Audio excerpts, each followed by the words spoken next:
اعوذ باللہ من الشیطان الرجیم بسم اللہ الرحمن الرحیم۔ اب آیا ہے رسالت کا معاملہ۔ وَإِن كُنتُمْ فِي رَيْبٍ مِّمَّا نَزَّلْنَا عَلَىٰ عَبْدِنَا، اگر تمہیں رسالت محمدی پر شک ہے صلی اللہ علیہ وسلم، اس کے کیا معنی ہے؟ کہ تمہیں اس قرآن کے بارے میں شک ہے جو ہم نے اپنے بندے پر نازل کیا ہے۔ اگر ہے شک فی الواقع، وَإِن كُنتُمْ فِي رَيْبٍ، اگر تمہیں واقعاً شک ہے مما نزلنا علی عبدنا، اس پر جو ہم نے اپنے بندے پر نازل فرمایا ہے، فاتو بسورۃ من مثلہ، تو لے آؤ اس جیسی ایک ہی صورت۔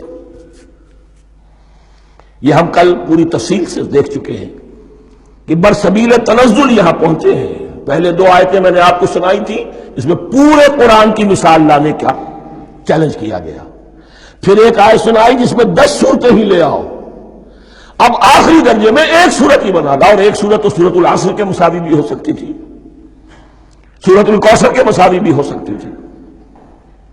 وَادْعُوا شُهَدَاءَكُم مِّن دُونِ اللَّهِ إِن كُنتُمْ صَادِقِينَ، اور بلا لو اپنے سارے مددگاروں کو اللہ کے سوا، جن ہوں انس ہوں۔ اس لیے کہ قریش کا خیال یہ تھا کہ جو شعراء ہوتے ہیں ان کے پاس جن ہوتے ہیں، وہ جن انہیں سکھاتے ہیں، ورنہ عام آدمی تو یہ شعر نہیں کہہ سکتا۔ تو تمہارا اگر کوئی گمان ہے کوئی جنات سکھانے والے ہیں، کوئی انسان ہے، خطیب ہے، شعراء ہے، ادیب، سب کو جمع کر۔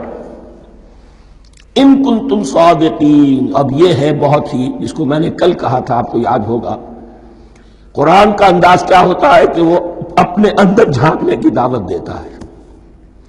یہ گویا کہ آنکھوں میں آنکھیں ڈال کر یہ کہا جا رہا ہے کہ حقیقت میں تمہیں کوئی شک نہیں ہے، یہ تم بات بنا رہے ہو صرف۔ اگر واقعتاً شک ہے تو آؤ میں ڈالوں، حقیقت یہ ہے کہ تمہیں شک نہیں ہے۔ اگر تم سچے ہو فاتو بسورۃ من مثلہ، تو اس جیسی ایک ہی صورت بنا لاؤ۔ فَإِن لَمْ تَفْعَلُوا، اب ذرا انداز دیکھیے تحدی کا اور چیلنج کا۔ پھر اگر تم یہ نہ کر پاؤ، وَلَن تَفْعَلُوا، اور ہرگز نہیں کر سکو گے، یہ چیلنج کون دے سکتا ہے؟ اللہ کے سوا کوئی نہیں دے سکتا۔ یہ انداز کسی کتاب کا نہیں ہے۔ ذالک الکتاب لا ریب فیہ، یہ کسی کا نہیں ہے۔ فَإِن لَمْ تَفْعَلُوا وَلَن تَفْعَلُوا، پھر اگر تم نہ کر پاؤ اور تم ہرگز نہیں کر پاؤ گے، فَاتَّقُوا النَّارَ الَّتِي وَقُودُهَا النَّاسُ وَالْحِجَارَةُ، تو ڈرو اس آگ سے جس کا ایندھن بنیں گے انسان اور پتھر۔ اعدت للکافرین، کافروں کے لیے تیار کر لی گئی ہے، بھڑکا دی گئی ہے۔ پتھروں کا ذکر خاص طور پر کیوں ہے؟ دو اس کے امکانات ہیں۔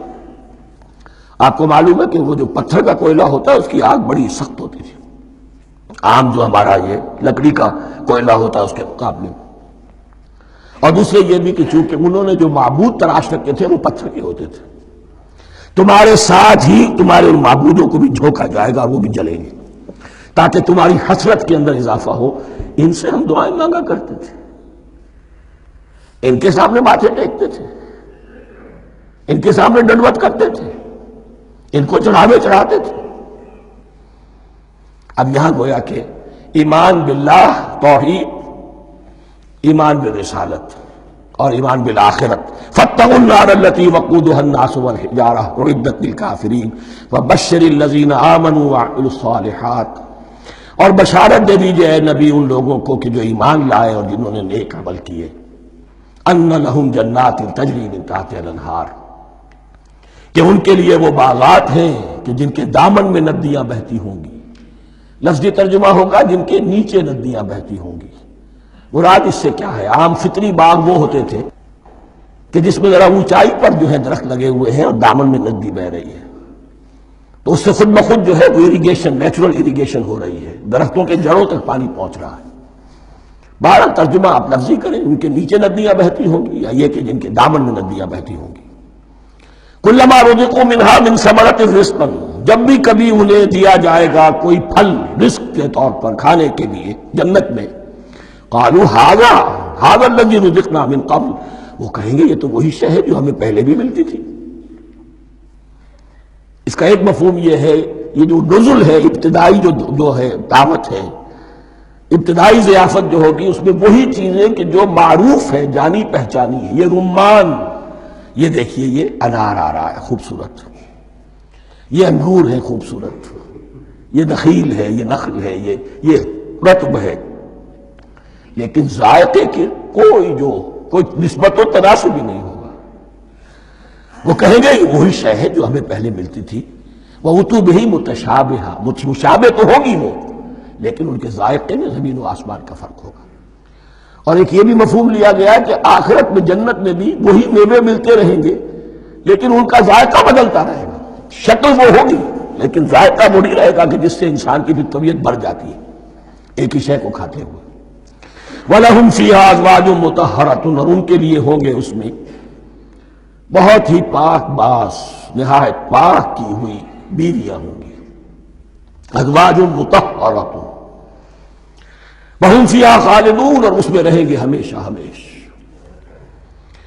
یہ تو تین جو اصول ہیں دین کے دعوت ایمان، توحید اور رسالت اور معاد، ایمان باللہ، ایمان بالرسول، ایمان بالآخرہ۔ صدق اللہ العظیم۔